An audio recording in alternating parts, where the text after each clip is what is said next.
Welcome to our channel. Today we how to update your Navy Federal credit card settings in mobile app step by step clearly. Open the Navy Federal mobile app on your device.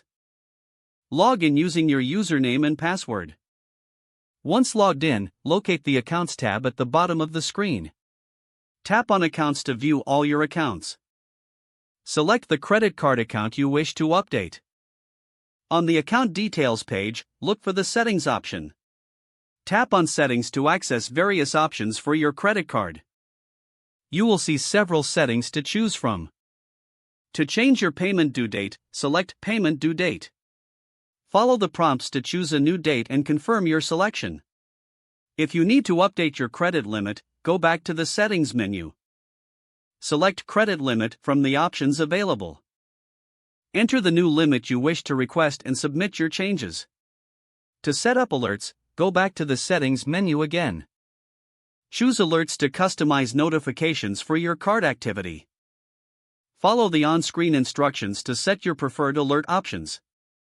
For adding or removing authorized users, select Authorized Users. Enter the details of any new users or remove existing ones as needed. Make sure to review all changes before submitting.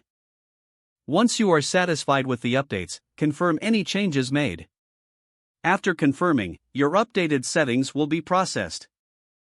Log out of the app for security once you are finished.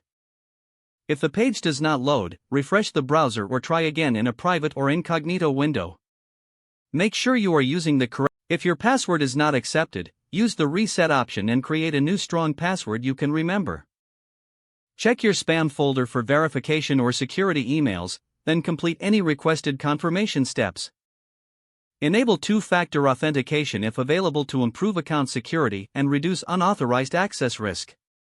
After signing in, review your profile details so your contact information and settings are accurate and current.